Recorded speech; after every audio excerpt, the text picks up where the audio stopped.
à partir de Brazzaville a signé ordre de mission. Il y a Premier ministre Ilunga Iluka a signé lettre de mission. Il y a ministre de la Défense dans Lubumbashi. Il est PST vivant. Mission dans Lubumbashi, il y a 2 semaines mobile. Awa Sikoyo Moutou a contre-signé dans l'ordonnance, il y a chef de l'État. Ezali, vice-premier ministre. Et Tobengi Kitengeye. Moutou a signé nomination. Il y a des généraux Yassika. Ezali, ministre délégué de la Défense. Tomola le Bogo Gangaba. Fatia Bimissi Bango disait. Tolo Bate. Aucune nomination.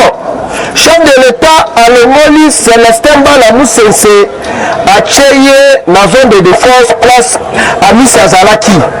Poste le chef d'état-major général et Tikali Pelé. Toloba. Topaza. À l'Ongoli, à Miss Itango Fort. A créé inspecteur place ya John Lou. Ye makambo te minduki ya kokomande boye na boye abouwe. Ye tikali na makambo oto bengi administrateur. Atikali seda ya bi. Tombola le bobo gangaba. Ina viva.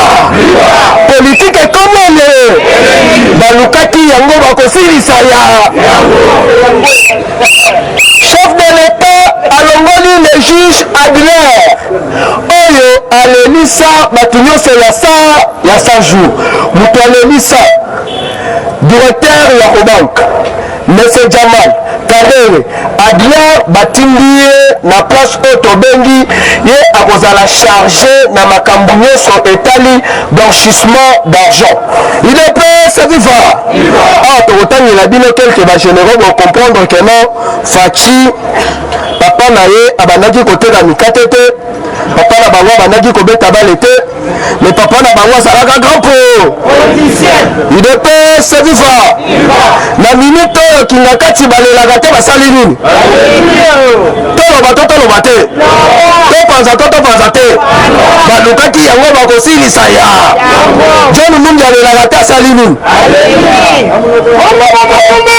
Imaginez-vous, banomination esili 23 heures. Mais na minuit 5 minutes, États-Unis réagiraka te asali nini? Awa sikoyo okolanda réaction ya Donald Trump omona mate.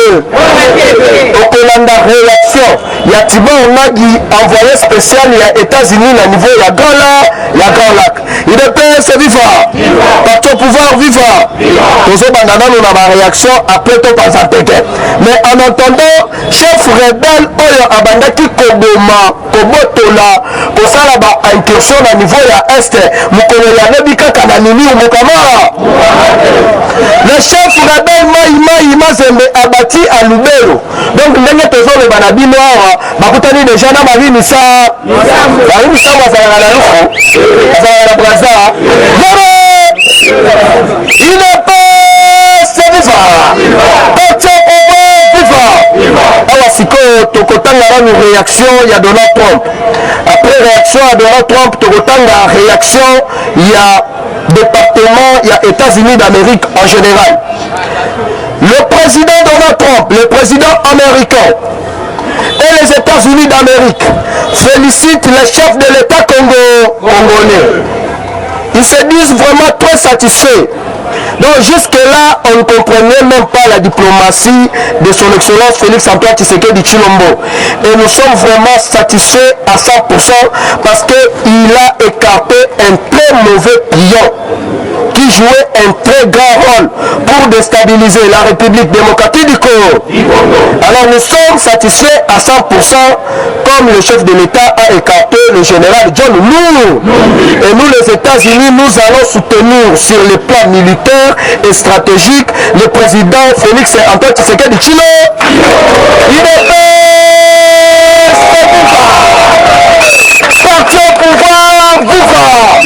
Politique économique. Tombola le Bogo Gangaba. Fatime.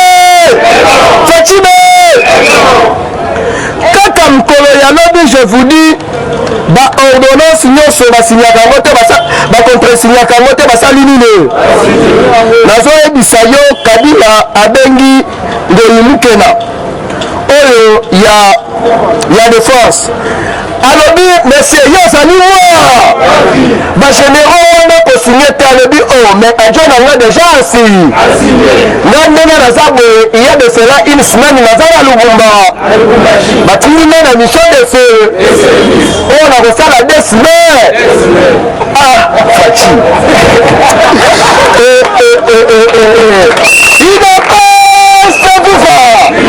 abenda ilunga ilunkamba tuni pepe ilunga uko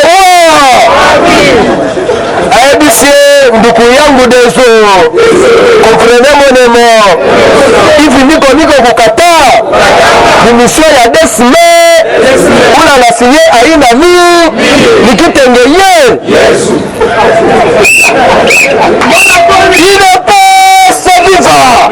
balukaki yango bakosilisa ya tungola loboko kangaba awa sikoyo yoka nazoyebisa yo keno lelo biloko ezali le procureur général Adler Kisalu nommé avocat général plein de la Cour de cassation, en même temps secrétaire exécutif de la CNRF, la cellule nationale de renseignement financier chargée de lutte contre le blanchissement des capitaux et les finances du terrorisme. Il va travailler en parallèle avec Louzo Leba et l'expert camerounais Aketini. Voyez bien, chef de l'État a fallu qu'il recourt à un expert camerounais. Batebele va comprendre tout. Chers Congolais, nous ceux qui tous connaître le problème de l'économie, ezali à cause de la Libanais, Indien. On a passé le blanchissement d'argent. On a komatisa ba dollar, on a kosala di n'importe quoi. Si quand papa oyo bache ayebi makambo na maka, parce que à bientôt Fachi azo changer administration mobimba. Il y a banque centrale du Congo. Azo nommé Noël Chani, la gouvernance, la banque centrale après si j'espère en janvier 2021 Fachi azo ça la réforme monnaie 100 $ au Konyango awa na 45 000 francs Congo. Tombola le boko galaba. UDPS viva. Parti au pouvoir viva. Namakambo tali snel parce que vous bien snel ndebas. Donc jamais mboka eko se développer sans courant. Alors Namutu est nommé le directeur général de l'autorité de régulation du secteur de l'électricité, Fachi a honoré Sandrine Nyalula Moubenga. Azali savante oyo asalaka mutuka ya mai na niveau ya États-Unis ayebi maka yesiko achenye wana neti coordonnatrice ya régulation du secteur de l'électricité. UDPS viva. Voilà ezaka ba nomination à lobby. Félix Tshisekedi nom Dieudonné Kalubadjibwe. Dieudonné Kalubadji. Félix Tshisekedi nom Dieudonné Kalubadjibwe. Kalume Yasengo et Kamule Tabadi Banga, membre de la Cour constitutionnelle. Membre de la Cour constitutionnelle. Membre wana ezabatu ELR bakendaka na élection. Ya magistrature suprême on a nommé 3 juges. Parce que boyebi ba juge ya Cour constitutionnelle bazalaka 9.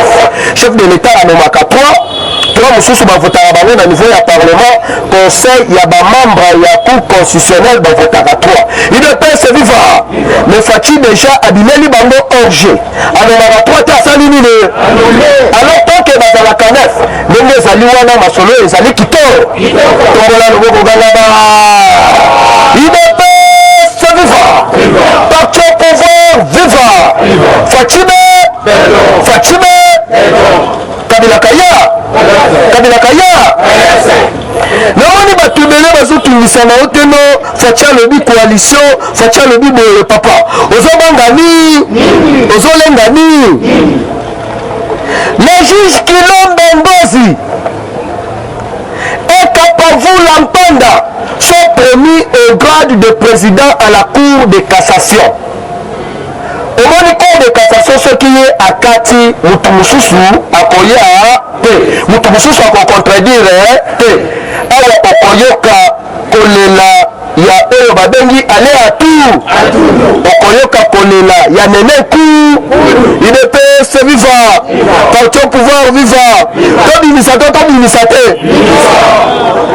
Les juges du procès 5 jours Batonga Vita nommé président du TGI Gombe betelanga Fatima Bomakasi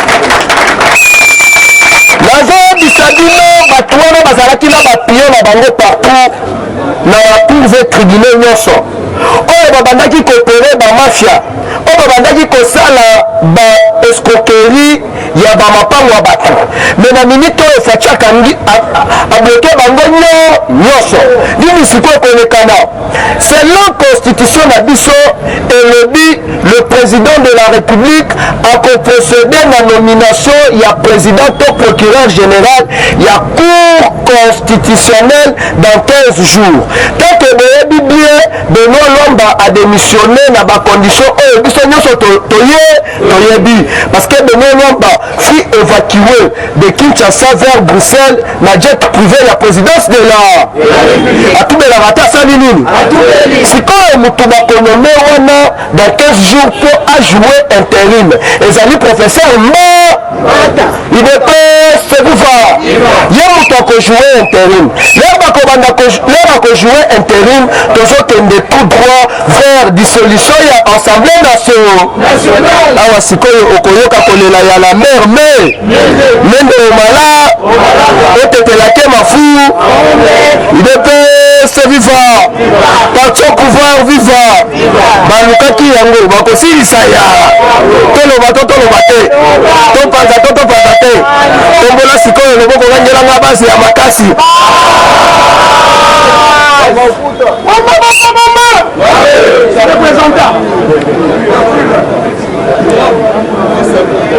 ordonnance ya nomination ya monsieur Malonda Faci alobi 72 heures du temps Janine Mabunda anile ya nazoyebisa bino keno FCC baleli tosalaki grosse erreur ya kopesa Faci oyo tobengi ministère ya affaires étrangères parce que na minute oyo bazokende kuna bazwa bapasseport mama Tumazeza ayebisi bango nakube IDPS viva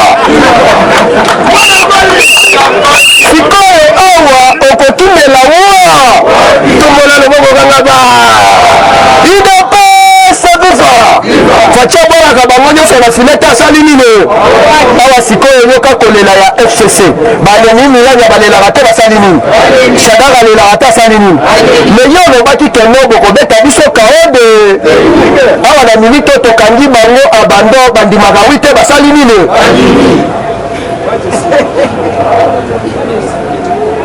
nous vivons maintenant dans l'insécurité le FCC en général on ne comprend rien la politique de notre partenaire le président Félix-Antoine Tshisekedi Tshilombo apparemment nous nous dirigeons tout droit vers la prison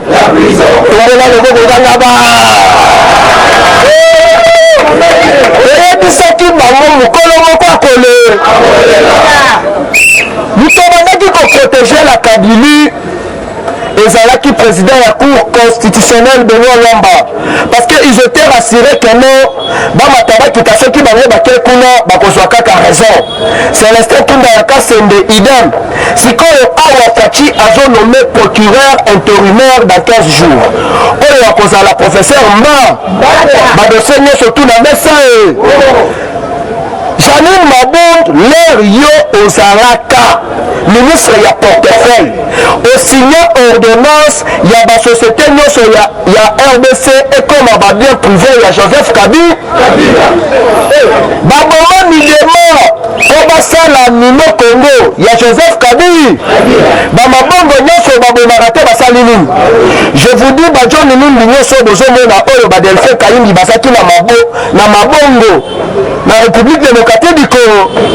Mais nyonso da ozana libongo eza po on a pris akotisa ko IDPS vivant. Déjà il y a RVA si lelo abandi nanu musala azobanga ni. Mais en attendant tous les ministres il y a affaires étrangères oyo baleka batindeli bango déjà bainvita baya bayebisa biso $280 ya passeport ebandaki kokende we mpo na kese ya leta bakuti $10 ya pa okolela yo nana soki timbuyaka fanda a reivo cibanda fanda a bongo ya leta ekenda wa banda nazoyebisa yo banda Adolphe Muzito kimo Bruno Chibala bapremier ministre nyonso alabare boyebisa biso na kabinet na bino baconseiller na bino babandaki kozwa ko baprojet nyonso oyo bino botika boexécuta yango to boexécuta yango parce que mbongo na gouvernement central ebimaka to osali nini UDPS viva parti au pouvoir viva tombola loboko kangaba na minute bic rouge oyo baprometaki biso epai ya chef de l'état na niveau ya Londres bic rouge na mese toloba te topanza te à bientôt ministre ya finance omokama parce que badécouvrir ma place il y a des tournements organisés par le ministre ya finance na ministre ya toloba te topanza te ti bomoni bapanzi bajuge nyonso ya 100 jours awa bazoyebisa yo ministre ya finance à bientôt na omokamate libanda ministre ya budget libanda voilà Fachi Adam Mystique mekelana le chef de l'état bango makasi nazoyebisa bino mokolo ya lobi amisi tango fort atie miziki adini mutwa alobi Fachi prochain voyage ya chef de l'état na niveau ya États-Unis d'Amérique oyo akovoyager na plus de 40 généraux pour bakende kozwa formation militaire spéciale et stratégique IDPS vivant. Alors na minute oyo sia asengi Fachi kombo ya 5 généraux oyo bakobanda kotravailler na ye en collaboration ndenge babandaka kosala na époque ya Mobutu babandaki kotravailler na dénoncer mayele IDPS vivant. Alors na bakombo oyo Fachi apesi tozali na général oyo tobengi bien Chiko Chintambwe tozali na général oyo tobengi oyo bautaki konome récemment awa ya garde républicaine mais c'est Chiwewe yo mutu bakovoyager na ye na niveau ya États-Unis mais en attendant Fachi alobi boye toloba te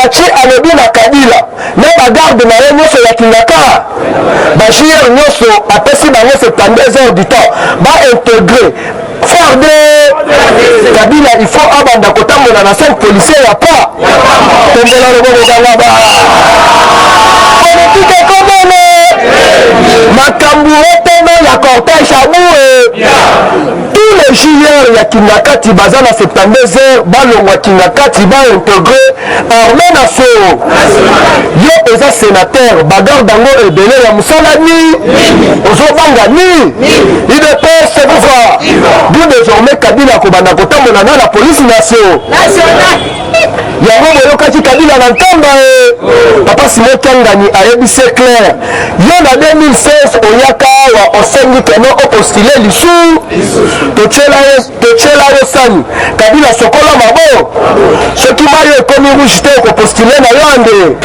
mais soki ekomi rouge okopostile te batia mayo ya nkamba boye Kabila lave mayo ekomaka rouge te esali nini balobi maboko na yo etondimaki Kabila liba babengani ye na nkamba awa sikoyo na minute oyo ti bokomi koyoka makambo ya dialogue tozongeli na histoire oyo tokoneta na 1992 à l'époque lor États-Unis baluki médiation bayebisi Mobutu tika bokonzi Mobutu abandaki koyoka te boyo to dialogue na Kabila otika bokonzi calmement ba sécuriser yo. Mobutu akonvokaka Mimi Some lisuba abenga Terre Obiangema UDPS viva abenga à l'époque Abdoulaye Wade pour jouer médiation ya Mimi Some ya Afrique. Mais na ba président tout abengi sakata mutumoko ayaka te et sakaka président ya Brazzaville à l'époque nde ayaka. UDPS viva yango bomoni na minute oyo batu oyo babandaki koparane la muka les multinationalistes babenganaka te basali nini balobi tozalaki na ignorance. Vrai président Eli, président oyo bakongolais balingi, président oyo ayebi politique ya RDC ezali Félix Antoine Tshisekedi Tshilo du atindi bango boya bone bokende bonego UDPS viva sikoyo na minute oyo okonegocie na UDPS okobandela wa tombola ne bokokanga ba UDPS viva parti au pouvoir viva Fatime Kabila Kaya Fayou Lise tombola le bokokanga ba balukaki yango bakosilisa ya Eshima, votre magazine qui bat au rythme de l'actualité. Retrouvez la nouvelle édition. Exclusivité, l'an 1 des Basseyane Nanga. Métamorphose et décollage de la province du Haut-Ouélé. À la manœuvre, Christophe Nanga. Avec abnégation et patriotisme, les gouverneurs Basseyane est déterminé à lancer la province du Haut-Ouélé sur la voie du développement intégré. Interview, prise en charge des malades, la maîtrise de la propagation du coronavirus. Docteur Eteni répond à toutes les questions. Économie, la baisse des prix, les combats permanents d'Acacia, Bandoubola. Dossier Eshima, mécanisme national des suivis historiques et réalisations. Focus, Sele Yalagouli propose des nouveaux paradigmes de développement indispensables à la relance de l'économie. Nation, championne du social, Agnès Mouad Nawej et la CNSS offrent $1 million dans la lutte contre la pandémie Covid-19. Moussa Mondo sensibilise et prend en charge des personnes vulnérables. Parité, Olive Lembe Kabila, modèle de générosité et d'entrepreneuriat féminin. Afrique, un déconfinement aux multiples facettes.